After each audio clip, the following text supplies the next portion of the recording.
আসসালামু আলাইকুম রহমতুল্লাহি ওবরকাতুহু। সম্মানিত দর্শক, আজকের এই ভিডিওটি করছি 2026 সনের জুন মাসের 30 তারিখ সন্ধ্যাবেলায়। আজকের দিনের জাতীয় যে সকল খবর, সেই খবরের মধ্যে অন্যতম প্রধান খবর হলো যে আন্তর্জাতিক অপরাধ ট্রাইব্যুনাল, যেটিকে আইসিটি বলা হয়, ইন্টারন্যাশনাল মানে আইসিটি।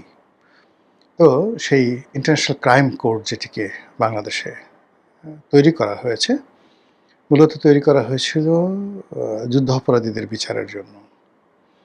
তো সেই যুদ্ধাপরাধীদের বিচার এখন কন্টিনিউয়াসলি এই জুলাই বিপ্লবে বা জুলাই গণ অভ্যুত্থানে, গণ আন্দোলনে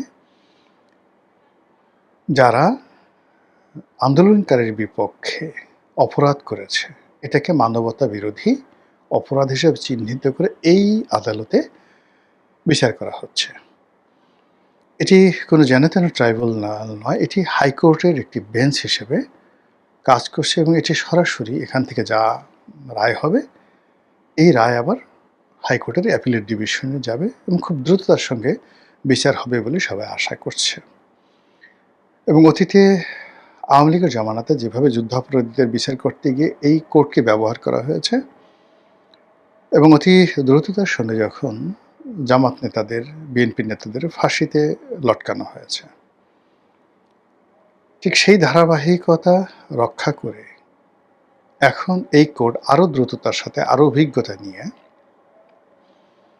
এই জুলাই যারা বিরোধী শক্তি তাদেরকে ফাঁসিতে লটকাবে, এরকমই জুলাই যোদ্ধা তাদের আশা। আর আওয়ামী লীগ যারা লোকজন রয়েছেন তারা আতঙ্কগ্রস্ত হয়ে পড়ছেন। তাদের ধারণা যে তাদের জমানাতে খুব ভালো বিচার হয়েছিল, ন্যায় বিচার হয়েছিল। ট্রাইব্যুনাল বলতে যা বোঝা গিয়েছে সেটা হলো একেবারে 100% ওয়েস্টার্ন স্টাইলে তারা বিচার করেছে, ওপেন সিক্রেট। আর সেই তুলনায় বর্তমান এটা একটা আদালত, এই আদালত নিয়ে যে সকল কথাবার্তা আওয়ামী লীগের লোকজন বলছে দেশের বাইরে থেকে, সে সকল কথা আমি এখানে আসলে ইউটিউবে বলতে পারবো না। এনিওয়ে, এই কোর্ট নিয়ে অনেক কিছু হয়েছে বা হচ্ছে। এই কোর্টে শেখ হাসিনার ফাঁসি হয়েছে, আর তার সহযোগীদের মধ্যে উল্লেখযোগ্য যে ব্যক্তিগুলো আছেন তাদের মধ্যে আজকে হাসানুল হক ইনু সাহেব, তার 10 বছরের সাজা হলো, কারাদণ্ড হলো। বেশিরভাগ মানুষ আতঙ্কগ্রস্ত ছিল, হয়তো তাকে যাবজ্জীবন দেয়া হবে অথবা তাকে মৃত্যুদণ্ড দেয়া হবে, এ দুটোর একটা। কিন্তু 10 বছরের সাজা, এতে সরকার পক্ষ, জুলাই যারা বিপ্লবী তারা কেউ খুশি নন। এমনকি যখন রায় ঘোষিত হচ্ছিল ঠিক সেই সময়টাতে হাসানুল হক ইনু সাহেবের যে মুখভঙ্গি বা তার যে অভিব্যক্তি, সেটি দেখে মনে হচ্ছিল যে হি ওয়াজ এক্সপেক্টিং এ ডিজাস্টার, এবং তার কোনো আতঙ্ক ছিল না। সে মুচকি হাসছিল যে আমাকে মৃত্যুদণ্ড দেবে, দাও, যাবজ্জীবন দেবে, দাও, এটা ডাজ নট ম্যাটার, এটা আমি অনেক আগেই বহুবার ফেস করে আসছি। কিন্তু যেই মুহূর্তে তাকে 10 বছরের কারাদণ্ড দেওয়া হলো, সে অনেকটা চমকিত হয়ে গেলেন যে হাউ ইট ইজ পসিবল। অবাক করার ব্যাপার হলো, এই রায় শোনার পরে, এর আগে কিন্তু রায় যখন পড়ছিল তখন তিনি হাসছিলেন, আর শোনার পর তিনি গম্ভীর হয়ে গেলেন যে এটা একটা ব্যাপার হলো। হাসিনুল হক ইনুর জন্য 10 বছর কারাদণ্ড, এত আয়োজন করে এত এনে, এই বিষয়গুলো তার কাছে অনেকটা আশ্চর্যের ব্যাপার ছিল যে এটা কী বিচার হলো। আপনারা যদি ওই কোর্টে তার অভিব্যক্তি দেখেন, এখন এটা ভাইরাল হয়ে গেছে। দ্বিতীয়ত হলো, তাকে যখন কোর্টে ঢুকানো হচ্ছিল অথবা কোর্ট থেকে বের করা হচ্ছিল, যে কোনো একটা সময়টিতে তিনি মুক্ত বিহঙ্গের মতো সফেদ পাঞ্জাবি পরে যাচ্ছিলেন। এর আগে বেশ কয়েকবার তাকে হ্যান্ডকাপ পরে ঢুকানো হয়েছে। আবার কখন হ্যান্ডকাপ না লাগিয়েও তাকে জাস্ট পিছনে হাত দুটো তিনি অনেকটা তার হ্যান্ডকাপ পরানো আছে এরকম একটা অভিনয় করে তিনি গাড়ি থেকে নেমেছেন, প্রিজন ব্যাংক থেকে, আবার গাড়িতে উঠেছেন, যেন মনে হয় যেন তিনি ওইভাবে আছেন, এটা জনরসকে উপেক্ষা করে। কিন্তু সাম্প্রতিক সময় দেখা যাচ্ছে যে এখানে যারাই আসছেন মোরলেস সবারই এই হ্যান্ডকাপ থাকছে না, হাতে গোনা 2-1 জন আছে তাদের হ্যান্ডকাপ পরানো হয়, আর সবাইকে হ্যান্ডকাপ খুলে দেওয়া হয়েছে। এটা লোয়ার আদালতেও, নিম্ন আদালতেও এবং এরকম আইসিটি কোর্টে একই অবস্থা তৈরি করা হচ্ছে। তো আজকে তিনি এভাবে হেলে দুলে আসছিলেন, আর এমন সময়টিতে একজন পুলিশ কর্মকর্তা তার হাত ধরার চেষ্টা করছিলেন। তো তিনি যেভাবে সেই পুলিশকে ধমক দিলেন, যেভাবে আঙুল উঁচু করলেন এবং যেভাবে তার মুখ, চোয়াল একেবারে বিপ্লবী সূর্য সেনের মতো, ক্ষুদিরামের মতো যেভাবে দৃঢ় হলো, এই দৃশ্য দেখে হাসানুল হক ইনু যারা প্রতিপক্ষ, তারপর এই বিপ্লবের যারা পক্ষ, আওয়ামী লীগের যারা পক্ষ, তাদের মধ্যে যে কি পরস্পর বিরোধী একটা প্রতিক্রিয়া তৈরি হয়েছে, এটা বলার মতো না। ইনু সাহেব এবং আওয়ামী লীগের পক্ষের লোক যারা আছেন, তাদের বক্তব্য হলো যে বীর সবসময় বীর, বাঘ মরার আগ পর্যন্ত বাঘ। বাংলাদেশের ইতিহাসে হাসানুল হক ইনুর মতো সাহসী মানুষ খুব অল্প আছে। আমরা কর্নেল তাহেরের সাহস সম্পর্কে জানি, কিন্তু কর্নেল তাহেরকে আমরা এখন দেখতে পাইনি, বা তার সাহসের কোনো প্রতিচ্ছবি আমরা দেখতে পাই না। কিন্তু ইনুস, আসম আব্দুর রব, মানে জাসদের যে গ্রুপটি এখনও জীবিত আছে, তাদের ব্যক্তিগত সাহস রীতিমতো কিংবদন্তি। ব্যক্তিগত সাহস, তাদের অন্য যা কিছু থাকুক না কেন, তাদের যে ব্যক্তিগত সাহস শক্তি, এটি রীতিমতো কিংবদন্তি। শেখ হাসিনার সাহসও কিংবদন্তি।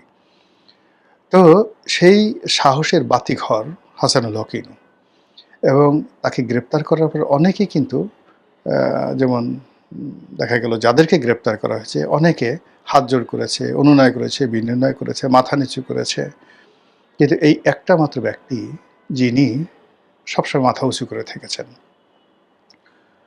তো সেই ইনু সাহেব এই আজকের দিনে যখন তার রায় ঘোষণা হবে, তিনি আসেন, এই সময়টাতে তার এই সাহস দেখানো, এটা অত্যন্ত সিগনিফিক্যান্ট।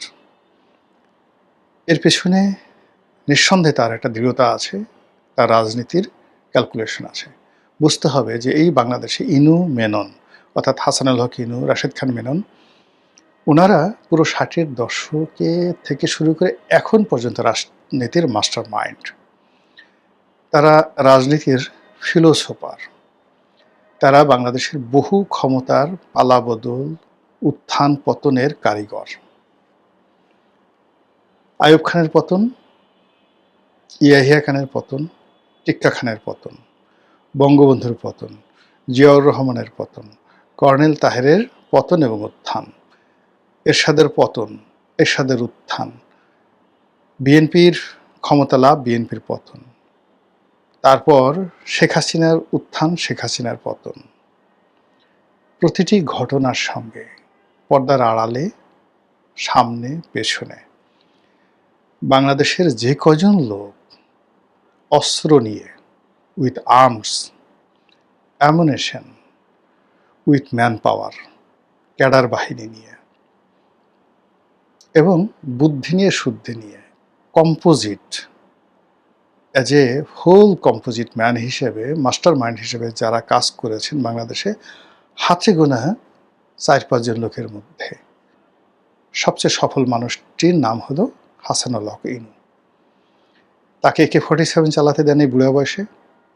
ফটাফট করে এসে দেখবেন যে এমনভাবে AK-47 চালাবে, এই জুলাই আগস্ট বিপ্লবের সময় যারা স্নাইপার রাইফেল চালাইয়েছেন তাদেরকে মনে হবে অবোধ শিশু। আপনি তাকে জবাই করতে বলেন, মানুষ একটা মুরগি যেভাবে জবাই করে, ওইভাবে সারিবদ্ধভাবে সে জবাই করতে পারবে।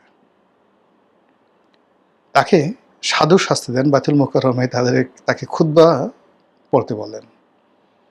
সে এমনভাবে খুতবা পড়তে পারবে যে তার খুতবা পাশাপাশি দুজন, অর্থাৎ এখন যে বায়তুল মোকাররমের খতিব আছে সে ওয়াজ করবে, আর হাসানুল হক ইনু ওয়াজ করবে, ইনু সাহেবের ওয়াজ সবাই শুনবে। তাকে লিখতে বলেন, সে যে লিখবে, তার লেখার কলমের যে ধার, এরকম কোনো রাজনীতিবিদ এই মুহূর্তে বাংলাদেশে তার সাথে কলম ধরার মতো অবস্থা নেই। তার স্টাডি, তার পড়াশোনা, তার ফ্যামিলি ব্যাকগ্রাউন্ড যেখান থেকে আসে, তার education, he is come from BUET, সে ইঞ্জিনিয়ার, বুয়েটের ছাত্র। তো এই মানুষটি একেবারে তার এই প্রায় 80 বছর বয়স যখন, সেই সময়টাতে সে যখন আঙ্গুল উঁচু করেছে, it's not a matter of joke. সে রাজনীতির মাইন্ড, মাস্টার মাইন্ড, সে অনেক কিছু বোঝেন, অনেক কিছু ক্যালকুলেট করতে পারেন। আকাশের অবস্থা কি, গ্রহ নক্ষত্রের অবস্থা কি, রাজনীতির পর কোথায় যাচ্ছে। শুধু আজকের এই বক্তব্যটা আমি বললাম, জাস্ট ওয়েট, আপনি দেখেন যে এই যে তার যে আঙ্গুল উঁচু, সেই আঙ্গুল উঁচুর পরিণাম কি। এই সেই মানুষ যে বঙ্গবন্ধুর হাতে তৈরি, আবার সেই বঙ্গবন্ধুকে ক্ষমতা থেকে চ্যুত করেছে এবং ট্যাঙ্কের উপর উঠে লাফিয়েছে। এই সে মানুষ এই বঙ্গবন্ধুর কন্যার তথ্যমন্ত্রী ছিলেন।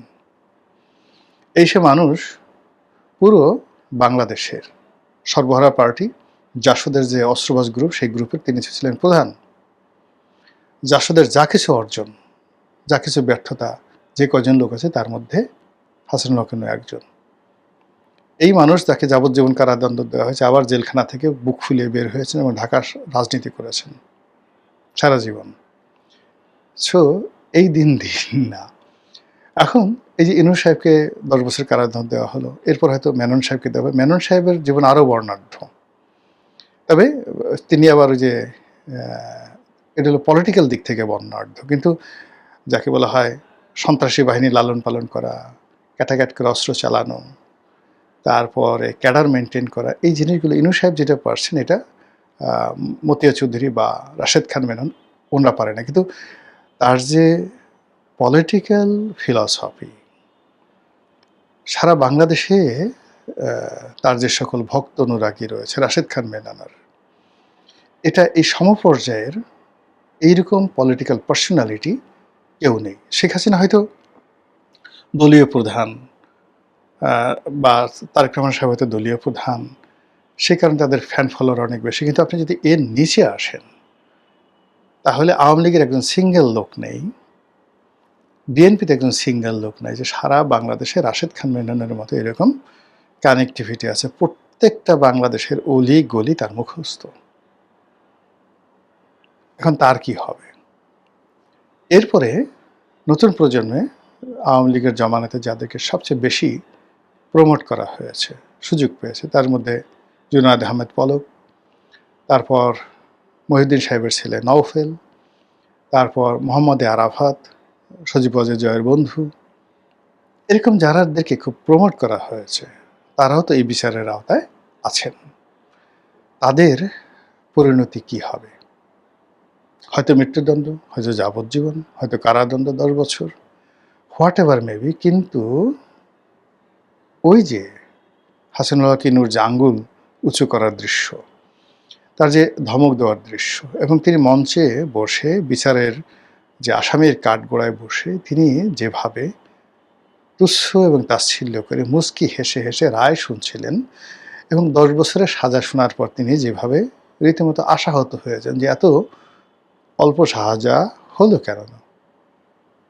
এই যে তার যে হাসি এবং তার যে রাগ হয়, এর মধ্যেই আগামী দিনের যে রাজনীতি, সে রাজনীতির ফলাফল বা আগামীর রাজনীতির যে ভবিষ্যৎ, সেই ভবিষ্যৎ নির্ভর করছে। Just wait and see. আসসালামু আলাইকুম রহমতুল্লাহি ওয়া বারাকাতুহু।